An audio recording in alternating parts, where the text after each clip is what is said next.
Good morning, kids, and welcome back to another video of Fox Flicks on Dead Meat. Today we're continuing on in the Hannibal line with the second movie of the series, The Silence of the Lambs from 1991. Let's hop in and truly check out Hannibal Lecter's featured appearance. Well, featured long appearance. However you want to say it. Welcome to the Kill Count, Clarice, where we tally up the victims in all our favorite horror movies and show you how they were made. Sorry. I'm James A. Janice, and today we're looking at The Silence of the Lambs, released in 1991. It's based on the book of the same name, which was Thomas Harris's follow-up to Red Dragon. But this isn't a sequel to Manhunter. Rather, it's an adaptation of the follow-up book to that movie's source material. Silence of the Lambs follows FBI training Clarice Starling, played by a 27-year-old Jodie Foster. Starling is a gifted student who's pulled into the hunt for Buffalo Bill, a serial killer with a penchant for skinning his victims. Unlike Manhunter's Will Graham, Clarice has no real authority, and is constantly framed in claustrophobic, overbearing shots. It's way different than the open environments we often saw Graham in. Clarice is always underestimated by the men around her, and she has to constantly prove herself to them. And this theme isn't subtle. I promise that if this movie came out today, a bunch of grifters on YouTube would be yelling that it's woke. Aiding in Starling's investigation is Dr. Hannibal Lecter, a brilliant psychiatrist and chronic people eater. Here, Lecter is played by Anthony Hopkins, who nabbed a Best Leading Actor Oscar for the role, despite only 24 minutes. Thank you, Mr. Hopkins, for playing the role, because damn if you didn't make it perfect.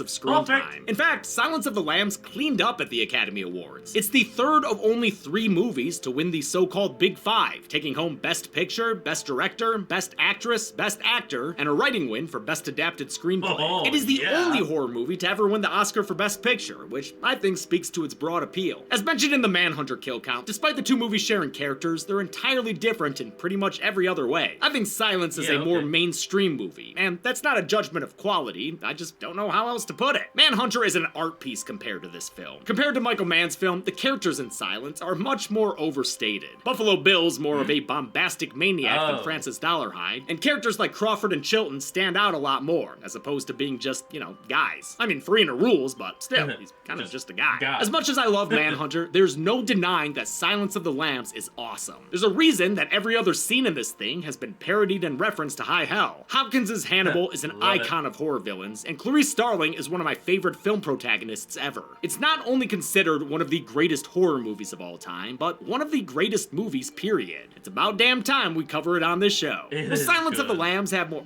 Oh, sorry.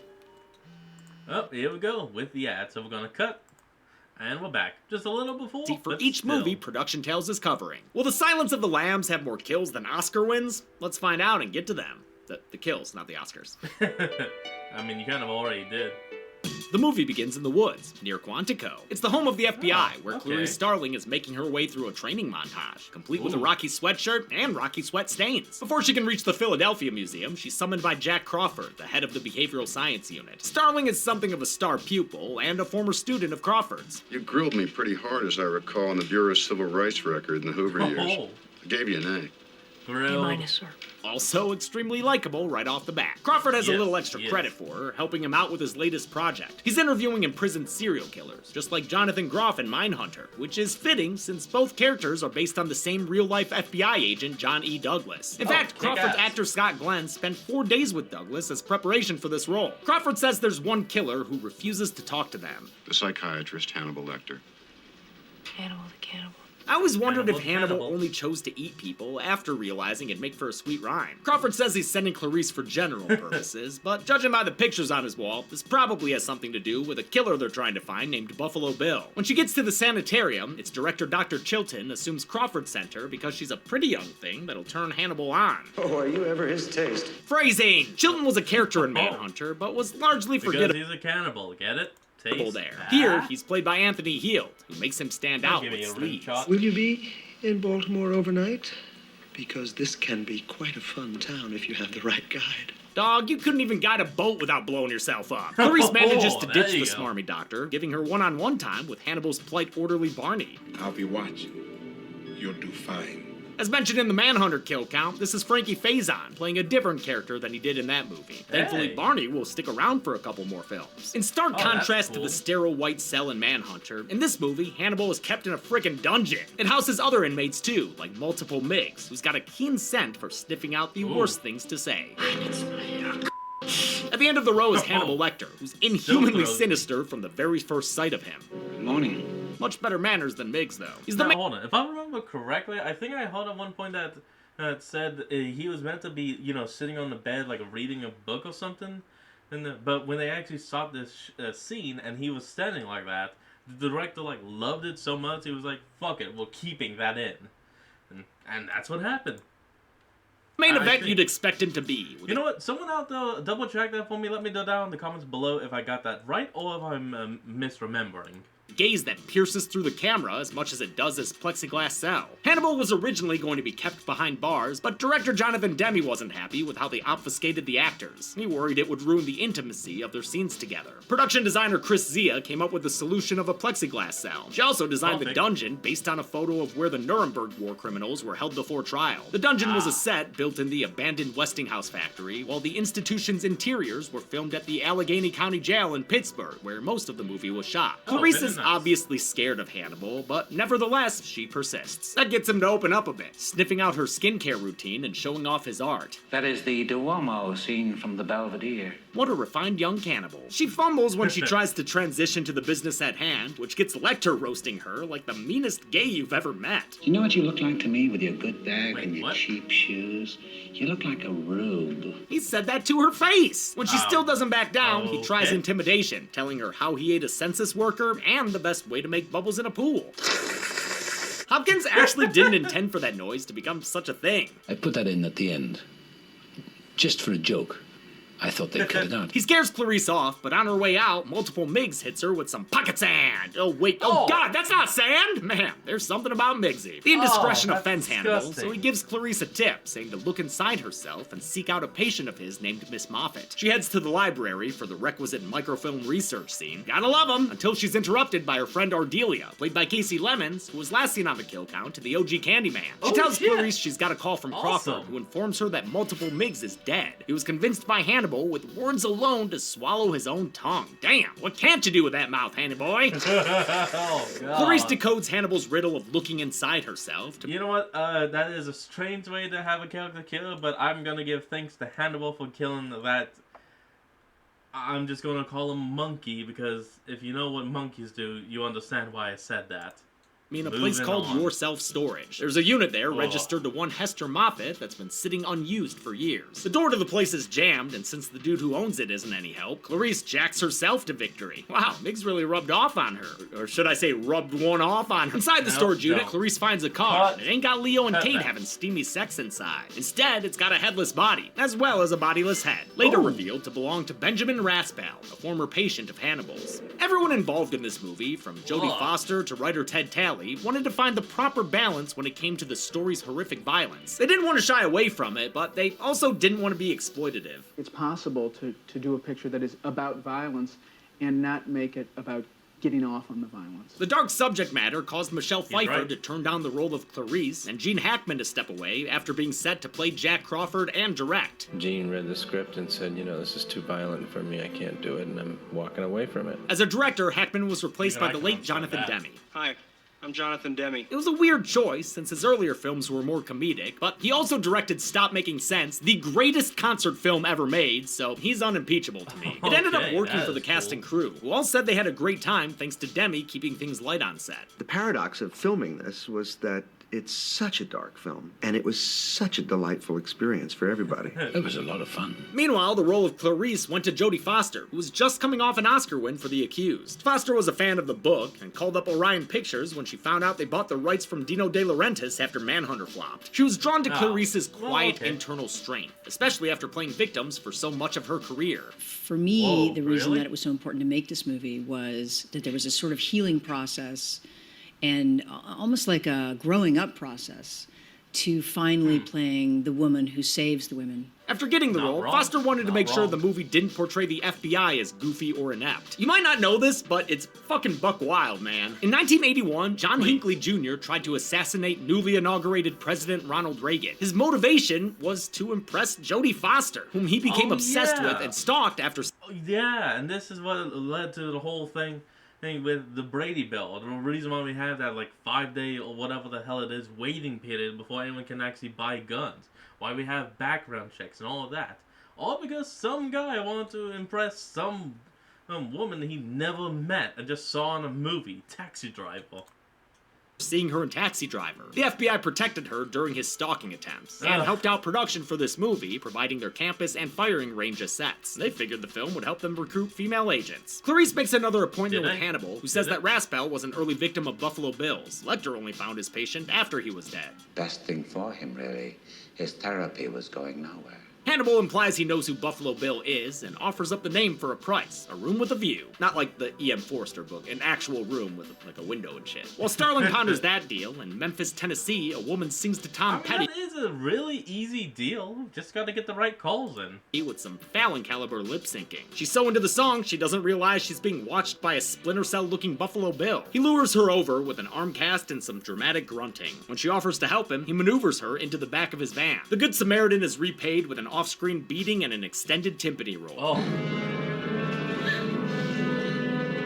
Buffalo Bill checks the size tag on her outfit, and it's a fit for him. Only because actress Brooke Smith gained 25 pounds to play the role. Then Bill ruins the dress's resale value and makes off into the night. Clarice is still on her Rocky regiment, but gets pulled out early by her instructor. As they walk past the Universal Studios stunt show, she's informed she's being flown out to West Virginia, where another Buffalo Bill victim has been found. Her death matches all the others. Bill kept her alive for 3 days. Then he shoots them, skins them, and dumps them. Jack Crawford is played by Scott Glenn, an ex-Marine who you might know as Stick from Daredevil, or from the GQ article highlighting his geriatric badassery. Nice, dude. He gives Clarice Buffalo Bill's case file, which includes some photos of his first victim, Frederica Bimmel. But just a reminder, and it's tricky with these crime films, pictures of people who we never meet in video form don't go on the kill count. They arrive at the funeral home, where we get a standard clash of feds and local forces. Crawford eases the tension with some good old-fashioned guy talk. This type of sex crime has certain aspects I just as soon discuss in private. You know what I mean? What? They step aside for a man-to-man, which leaves Clarice shut out with condescending stares from the men surrounding her. She escapes the prying eyes by stepping into a room with crying eyes. But she's not crashing a stranger's funeral here. She's just having a traumatic flashback to her father's death, which happened when she was 10. And since it's in video form, I will go ahead and put him on the count. She snaps back to reality when Crawford calls her inside and regains some authority by clearing the room of all its men. I guess there ain't enough coke to share with the whole class. Just kidding. It's something that masks the smell, since not even the coroner played by producer Kenneth Utt can hide his disgust. Buffalo Bill's sick... Okay, thank you for explaining that. Victim has had her scalp removed, along with 2 disconcerting diamond-shaped skin segments from her back. Effects artist Carl Fullerton designed the makeup throughout the movie without the use of prosthetics or dummies. The movie's corpses were real actresses who had to lie still while being naked in water or cold conditions. It was very tough on them in many cases, I think. But they did smile when they were finished. Clarice proves her worth when she sees something down the victim's throat, which gives way to my favorite line delivery of the film. When a body comes out of the water, lots of times there's like leaves and things in the mouth. Like leaves and things. But it ain't leaves and things in there. It's an insect cocoon. Clarice quickly preserves the specimen and takes it to the town's Dinosaur district. At a museum there, she meets 2 entomologists named Pilcher and Rodin, the latter of whom is played by Dan Butler, who assisted Will Graham in Manhunter. Starling's more comfortable with Bob Bug Guy Briscoe and his buddy Pilcher. She's even a bit receptive to Pilcher's flirting and snow-piercing blue eyes. You ever go out for cheeseburgers and beer? Are you hitting on me, Doc? With his eyes. Yes. And in the book, these 2 actually end up together. Unfortunately for movie Pilcher, he stopped short of asking her out when Rodin identifies the insect as a death's head moth, a species that only lives in Asia. These exotic moths have to be specially cared for, which is our cue to visit the home of Buffalo Bill, whose place is part moth nursery, part House of Wax. His many moths were provided by insect wrangler Ray Mendez, who also provided the nasty roaches in the final segment of Creepshow. Mendez created a fake cocoon for the autopsy scene, made out of Tootsie Rolls and gummy bears in case the actress swallowed it. He also designed the one they cut open, which squeezed out KY jelly. Gross. Buffalo Bill's lair includes a nightmare wishing well, and stuck at the bottom of it is the woman from Tennessee. Bill's keeping her alive and moisturized, giving her lotion to apply while he and his dog Precious supervise. He gets a little spooktacular during cleanup time, though. Put the fucking lotion in the basket! The woman is revealed via news report to be Catherine Martin, the only daughter of U.S. Senator Ruth Martin. With the case involving Congress critters now, Clarice is sent for another meeting with Hannibal, much to the annoyance of Chilton. He is my patient. I have rights. Dude thinks of himself as Lecter's greatest rival. Thinks I'm his nemesis. Calm down, Ginsburg. He doesn't think of you at all. Clarice offers Hannibal a transfer to a different facility and an annual beach vacation if he gives up Buffalo Bill. Hannibal offers a counter-proposal. Quid pro quo. I tell you things, you tell me things. Not about this case, though. About yourself. Despite an earlier order from Crawford to avoid sharing personal information, Clarice recounts the painful memory of how her father was killed trying to stop a robbery. That tasty tidbit earns her an insect analysis from Dr. Lecter, who notes that the moth is symbolic of change. Caterpillar into chrysalis or pupa. Well, pupa. From thence into beauty. Our Billy wants to change, too. He advises her to check nearby medical centers, surmising that Buffalo Bill has been rejected for sex reassignment surgery. The Silence of the Lambs has a complicated cultural legacy when it comes to transgender and homosexual representation. And don't start whining about me getting political, okay? You can't not... Well, except the thing is that with Bill, he literally just has something messed up in the heel. Oh, that's the only reason why he's doing all this shit and making a woman's suit. But, oh my god, I just realized there was an episode of American Dad, and that was just like this movie, but the difference was that it was a woman making a man's suit. Oh, holy shit. Talk about this stuff when analyzing this film. The movie specifically points out that Buffalo Bill isn't actually trans. Billy is not a real transsexual. But he thinks he is. He tries to be. Clarice also chimes in with a defense, although it may seem a bit patronizing. There's no correlation in the literature between transsexualism and violence. Transsexuals are very passive. Director Demme was always adamant that Buffalo Bill wasn't gay, and felt that audiences misinterpreted the character. Similarly, actor Ted Levine did a lot of research and discussion with drag queens and the gay community, and considered Buffalo Bill a homophobic heterosexual whose behavior mocked gay men. Still, the movie Serial Killer is a mentally ill crossdresser, which was probably harmful in 1991. Back then, a lot of the audience would have been less familiar with these ideas, and might have assumed that all trans people were like this. The movie was picketed by protesters, who also distributed leaflets at the New York Film Critics Award, which Demme encouraged people to engage with. He said, I think that was extremely gracefully done, and I think we should all read these and pay very close attention to the message. In later years, Demme said he should have done more to emphasize the character wasn't gay. Nowadays, we have a much broader spectrum of gay characters in media, so Buffalo Bill is no longer a singular depiction of a differing sexuality. Maybe that's why I've seen some people reclaim him and celebrate the character's camp. Dr. Chilton has been listening in on Hannibal and Clarice's meeting, and finds out the deal Clarice offered was a phony one thrown out by Jack Crawford. He tattles, and it gets Crawford and Starling in trouble with Jack's boss, FBI Director Hayden Burke. He's played by legendary horror producer Roger Corman in a brief cameo, since Demme worked for him early in his career. It's always weird to see his name in the opening credits. Chilton makes a move and negotiates a real bargainotica with Senator Martin. He's so busy preening about the victory that he leaves his pen behind in Lecter's cell, but I'm sure that won't be a big deal. Hannibal says he'll only reveal Buffalo Bill's identity to the senator in person, so he's flown to Tennessee and wheeled out in front of her wearing a mask. This infamous face wear, which also works as good Royal Rumble attire, went through several iterations in pre-production. Some more fencing inspired, and others more dumb. Costume designer Colleen Atwood landed on the final look, an unpainted fiberglass mask that has a bit of a Jason edge to it. Maybe since it was made by a New Jersey hockey mask manufacturer. Although he can't nibble anyone through it, Hannibal can still share Buffalo Bill's real name. He says it's Louis' friend, and that he met him once because he was lovers with his patient Benjamin Raspail. You know, the head in a jar guy. The deal is going well, but Hannibal almost blows it when he starts talking about the senator's nips. Toughened your nipples, didn't it? He brings it back by giving the senator Buffalo Bill's address, his physical description, and a compliment. Oh, and Senator, just one more thing. What? Love your suit.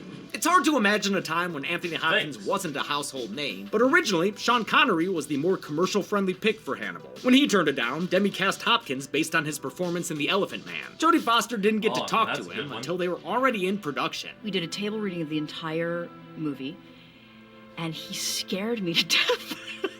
At least the feeling was mutual. And I was scared to speak to you. I thought, she just won another Oscar. In exchange for the intel, Hannibal is moved to a cell in the middle of a museum, which in real life was the Soldiers and Sailors Museum in Pittsburgh, PA. It's an excellent tableau for a sophisticated sociopath. He's gotta love being in there. Clarice arrives for one final encounter with him, but careful girl, don't laugh at his jokes too much. People will say we're in love. She says she's figured out the info he gave the senator is bogus. Your anagrams are showing, Doctor. Lewis' friend. Iron sulfide, also known as fool's gold. She pries for the truth, but he reminds her of their quid pro quo agreement. In an uncomfortable close-up, Starling recalls how she was sent to live with her cousins on a ranch. She ran away after hearing their sheep being slaughtered overnight. A sound Lecter says probably haunts her. Wake up in the dark and hear the screaming. Wait, is that why it's called the Silence of the Lambs? Because sheep, aka lambs, were being slaughtered? And then it was the eerie silence from them? If that's what it actually is, that's brilliant. If it's not, should have been. Of the lamb. Huh. I think they got the movie title wrong. Her quid pro bro gives another clue and says Buffalo Bill's motivation isn't sexual. He does, however, covet his victims' bodies in a certain way, and Clarice should know all about that. Don't you feel eyes moving over your body, Clarice? I mean, how could she not? So much of the movie features Clarice being stared at by men, and Demi made it more obvious by casting tall dudes to tower over the diminutive Foster. They emphasized it even more by shooting most scenes from Clarice's point of view, with characters staring directly into the camera lens. Starling and Lecter are interrupted by Chilton, and a blink and you'll miss him, George Romero. They take her away before Lecter can reveal Bill's real name. As Clarice takes a speedy plane back home, Hannibal draws a speedy portrait of his favorite gal. His guards arrive to deliver dinner and handcuff him to cell bars to prevent any funny business. But it's finally time for Chilton's pen to come into play, as Hannibal uses it to pick the lock. He slaps the cuffs back onto Lieutenant Boyle, then sinks his teeth into Sergeant Pembry. The guy must have tasted pretty bland, though, since Hannibal seasons him with pepper spray. Then he gives Boyle an off-screen beating before celebrating the new freedom of his wrists. Downstairs, muffled gunshots and elevator movement sends this 90s police squad up to the 5th floor. Yeah, guy, I'm sure Hannibal's up on the ceiling behind you. What are you doing? Lecter's nowhere to be seen, but they do find Boyle's disemboweled corpse, which Hannibal has strung up in an impressive angel display. Production designer Chris Zia based this on a painting by Francis Bacon. Pembry is discovered still breathing, but with a face that looks a little worse for wearing. Worse for wear. Oh, you look real good. Worse for wearing. Yeah, you look... Yeah, he poked the face. Yeah, very convincing, dude. As Pembry is rolled away by paramedics, the officers notice blood leaking from the roof of the elevator. The SWAT team is called in, and they find what appears to be Hannibal's body, but soon realize it's a dead Sergeant Pembry, who's not only missing his uniform, but also his face. That means the person wheeled out was Hannibal, who now reveals himself in the ambulance. Clarice is told of Hannibal's escape by Ardelia, who also tells her he killed the ambulance crew. That means I'll count the 2 paramedics who were with him, one who got in the driver's seat, and one who was shown in the back when Hannibal took off Pembry's face. The 2 students look over Buffalo Bill's case file again, and Clarice realizes something about his first victim, Frederica Bimmel. If he truly coveted her, like Hannibal insists, he was probably familiar with her and even saw her every day. Hot damn, Clarice. You know her. She drives to Frederica's hometown of Belvedere, Ohio to meet the girl's father, who looks like he subscribes to the Vivitch School of Grief Management. He lets her look around his daughter's bedroom, where she finds some hidden pictures confirming that Frederica had a secret lover. But she doesn't figure everything out until she looks in the closet and sees a dressmaking pattern reminiscent of the skin Bill cut from his 6th victim. He's making himself a woman's suit, Mr. Crawford, out of real women. Crawford tells her good job, but chill out. They've already cracked the case. Based on Starling's work with the bug cocoon, they track down a tailor by the name of James Gum. Customs had some paper on it. They stopped a carton 2 years ago at LAX. Live caterpillars from Suriname. Clarice wants to join Crawford at Gum's home address outside Chicago, but he tells her to stay put. The men will handle the dangerous work. They need her to find evidence linking Gum to Frederica's murder. She ends up getting the address of Frederica's old employer, a local woman named Mrs. Littman. Back in Bill's House of Horrors, Catherine's still down in a hole losing her soul. She'd like to fly, but her wings have been so denied, and her only chance at freedom is a page out of Pirates of the Caribbean. Come on, take that boat. Come on. Wow, that is one seriously fluffy dog. While she begs the good boy, the man we now know as James Gum is having a makeover montage set to Goodbye Horses. It's a song director Demi first heard a demo of when riding in musician Q Lazarus's taxicab. He included it in his earlier film, Married to the Mob, but the song has become synonymous with this scene, which sees Gum dance into the camera and infamously tuck away his Jane Jimmy and gumballs. Jane Gum, whose name sounds like they forgot to finish writing it, is played by Ted Levine, last seen on the kill count in Jurassic World Fallen Kingdom. He improvised this dance scene and created it on set with Demi. It wasn't in the original screenplay. Crawford touches down in Chicago and joins a SWAT team surrounding Gum's home. In his basement, Gum discovers that Catherine has managed to lure Precious into the hole with her. While Buffalo Bill might be a heartless killer, he does have a soft spot for his good boy. Hey, don't you hurt my dog! Don't you make me hurt your dog! The situation escalates further as an undercover officer rings the doorbell, ready to burst Gum's bubble. Gum arms himself and leaves to answer the door, but as the FBI storms in, we realize they're at the wrong address. The person ringing Gum's doorbell is actually Clarice. Editor Craig McKay didn't initially cut the scene with parallel action, but Demi decided it'd play better with both scenes happening simultaneously. It's a masterpiece fake-out that's been referenced a bunch, most recently in The Black Phone. Gum gives a fake name and claims to remember Frederica only in passing. Oh, wait.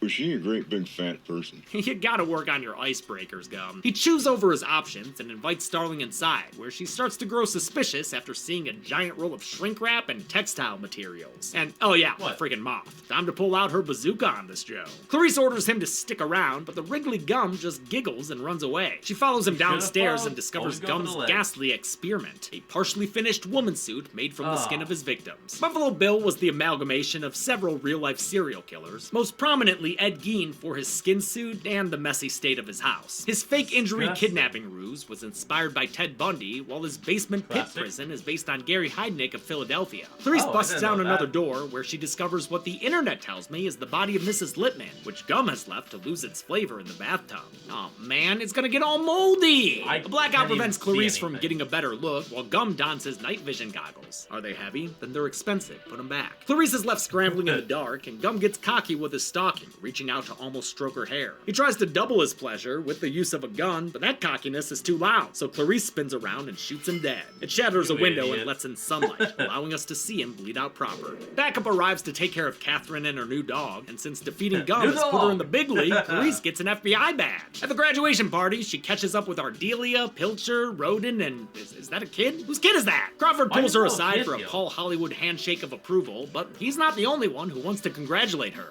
Starling. Clarice, have the lambs stopped screaming? Hannibal is calling from Jamaica, but only briefly, since Dr. Chilton has just arrived. I do wish we could chat longer, but I'm having an old friend for dinner. The movie ends with Dr. Lecter stalking after Dr. Chilton, wearing his finest Panama hat and linen suit. How many people in this movie got Buffalo killed? Let's find. Dude be looking good, because that's a killer suit. I'd wear that. Now to get to the numbers. Oh. Sorry, what am I supposed to do with this? Put the fucking lotion in the basket! Okay, alright. Weird guy. I would have done something more like it puts the numbers in the basket or something like that. Or maybe it counts the number. I don't know. You could have done something with I counted 10 kills in The Silence of the Lambs, with the victims consisting of 8 men and 2 women. That gives us this pie chart, which would go well with a nice Chianti, and a count and gender breakdown that's only been seen 3 times before on this show. Ugh, Jack Frost. With a runtime of 119 minutes, that gave us a kill on average just about every 12 minutes. I'll give the Golden Chainsaw for coolest kill to Lieutenant Boyle. It's one of the bloodier kills in the movie, and his post-mortem display is disturbing and strangely beautiful. The Al Machete for lamest kill goes to the paramedics, who died off-screen and without a fun body reveal later. And that's it. The Silence of the Lambs came out on Valentine's Day in 1991 and was the #1 movie for 5 weekends, grossing $272 million. It wouldn't have a sequel until 10 years later, though, which I'll be looking at next week. Until then, I'm James A. Janice. This has been The Kill Count. Or the next kill. Well, everyone, I hope you enjoyed today's video. Remember to like, comment, and subscribe for more. Links to the original will be in the description below, so remember to support the original creators and all they do. And I'll see all you folks next time when we flick on. Peace out.